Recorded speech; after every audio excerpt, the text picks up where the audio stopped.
दोस्तों जय हिंद, नमस्कार। मैं हूं नीलेश सिंह और पेशे से मैं एक यूपीएससी मेंटर हूं मुखर्जी नगर दिल्ली में।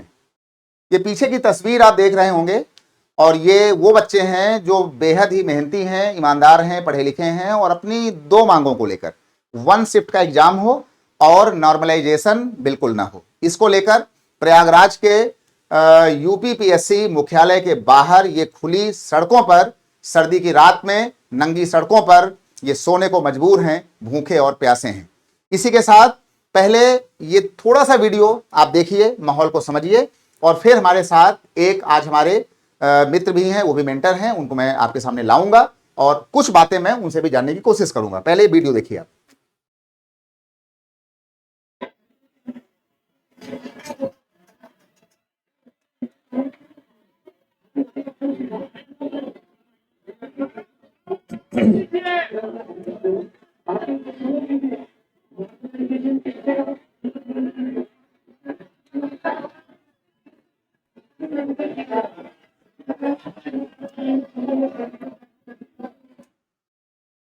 उम्मीद करता हूं कि ये छोटे से वीडियो को देखकर आपको माहौल का और क्या चल रहा है प्रदेश के अंदर इसका अंदाजा हो गया होगा।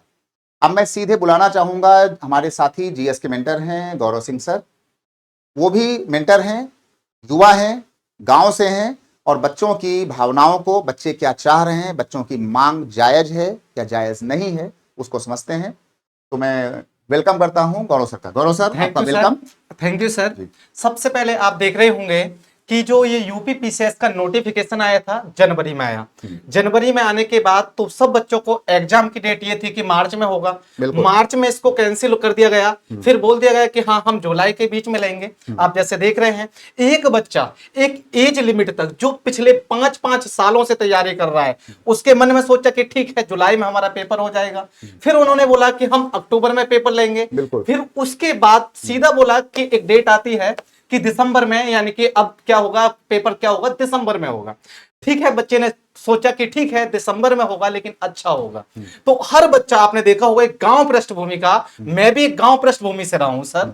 तो आपने देखा होगा जब मुखर्जी नगर हो या इलाहाबाद हो, जब मुखर्जी नगर या इलाहाबाद में कोई बच्चा आता है, तैयारी करता है, तो उसके मन में इतने सपने होते हैं। अपना एक बैग लेकर लटका के आता है गांव में, एक बस में आते हो लटकाते हो, वो सोचता है मैं एक प्रशासनिक अधिकारी बनूंगा। सीमित पैसों के साथ आता है। हाँ, सीमित पैसों के साथ आता है और इतना प्रेशर होता है। और यहां तक कि मैंने कुछ अपने साथियों को भी देखा कि जो सिर्फ अपना एक टाइम का खाना खाते हैं और कुछ पुराने नोट्सों से यूपी पीसीएस और यूपीएससी की तैयारी करते हैं। और उसके बाद भी आप देखेंगे कि पिछली बार आप जब आरओ और एआरओ जैसा एग्जाम लीक हो सकता है, जबकि सरकार उसे मानने को तैयार नहीं थी, बिल्कुल नहीं थी। ठीक, फिर उसके बावजूद भी सर बच्चों ने ही उसका आंदोलन किया। हाँ, बच्चों ने ही बताया आयोग को कि भैया आरओ भैया लीक हुआ है सर, बिल्कुल इस कॉलेज से हुआ है। हाँ, इन्होंने लीक कराया है। और उसे भी सिद्ध करने में आयोग को लगभग 15 से 20 दिन लग गए सर। बिल्कुल। अब ये हमारी कितनी बड़ी विडंबना है। एक युवा छात्र, मुझे सबसे ज्यादा दुख तो तब होता है जब हमारा यंग बच्चा,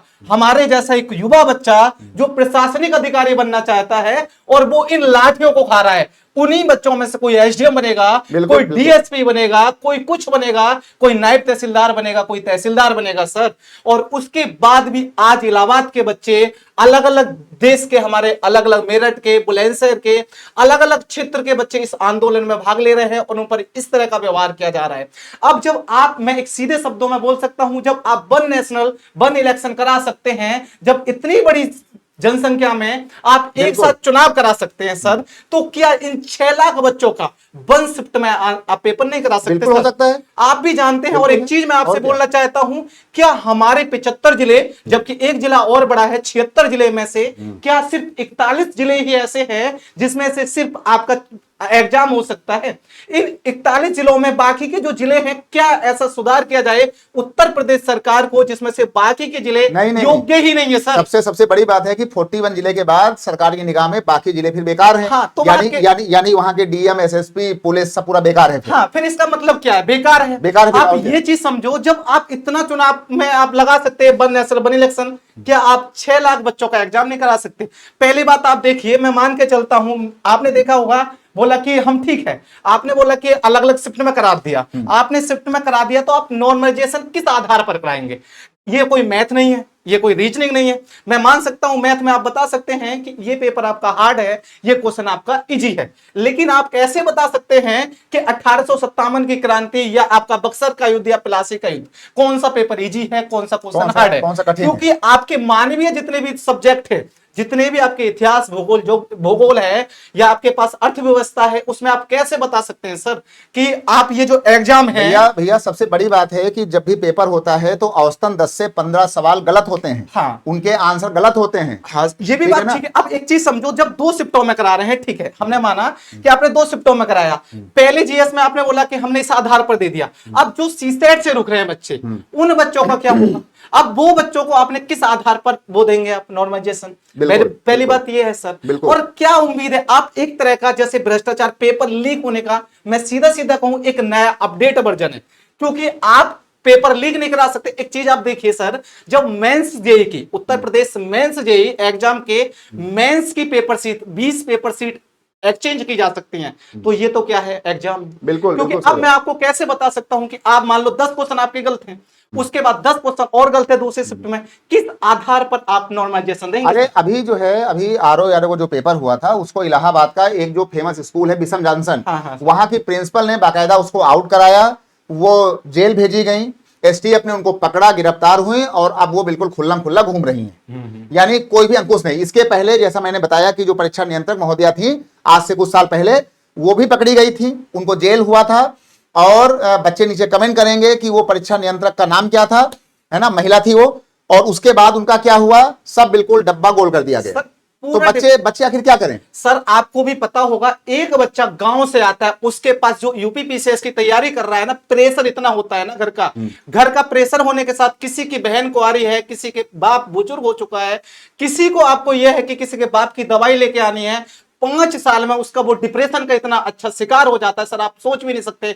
उसके बावजूद एक एग्जाम तक नहीं करा पा रहे, टाइम से एग्जाम नहीं हो पा रहा है। अरे भाई, हमने तो जो है इलाहाबाद में देखा है, सलोरी में, अल्लाहपुर में, इन सब वहां पे बघाड़ा एरिया में, कि बच्चे जो है वो नन्हे नन्हे कमरों में बेचारे जो है क्या खा रहे हैं, क्या पी रहे हैं, कैसे कर रहे हैं, है ना, धनिया पत्ती है, आलू है, टमाटर है, क्या है। तो कितने जो है वो बिल्कुल निम्न तरीके से वो अपना जीवन यापन करके उसके बाद भी वो अपने लिए ईमानदार हैं, पढ़ाई कर रहे हैं। उसके बाद मैं कम से कम ऐसे 100 से 150 बच्चों को जानता हूं जो खुद आकर मेरे से बोलते हैं सर कि मेरे पास इतना प्रॉब्लम है, और उसके बाद वो बच्चा 10 रुपए के नोट्स खरीदता है, 20 रुपए के नोट्स खरीदता है, करंट अफेयर के नोट्स खरीदता है, 10 बाई 10 के कमरे में 4-4 लोग रहते हैं, उसके बाद भी सिर्फ एक टाइम का खाना खाते हैं।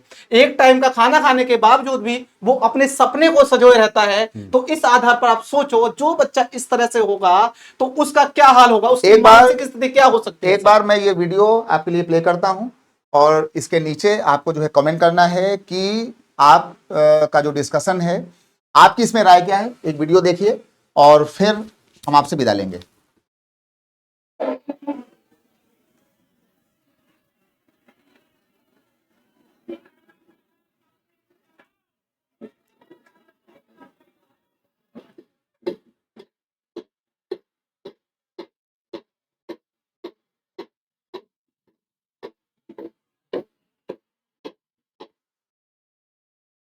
इन ढोलक की और ये जो ठपकियां हो रही हैं, इनकी आवाज आपने सुना होगा। ये बच्चे इनको बजा रहे हैं जिससे कि उत्तर प्रदेश लोक सेवा आयोग के जो अंदर घुसे लोग बैठे हैं, उनके कान, उनकी आंख और उनका मुंह इन चीजों को भांप पाए और समझ पाए। तो आपकी इसमें राय क्या है, कमेंट करिएगा। और मैं जा रहा हूं, आपसे विदा लेता हूं, लेकिन 1 शिफ्ट और नॉर्मलाइजेशन नहीं होना चाहिए। बिल्कुल सर, बिल्कुल। इसी के साथ गौरव सर आ जाइए और हम आपसे विदा लेते हैं। कमेंट करिएगा, शेयर करिएगा अगर आपका दिल करता है ना, और अपनी राय कमेंट और शेयर भले ना करें, लेकिन अपनी राय कमेंट सेक्शन में नीचे आपको जरूर देना है। जय हिंद।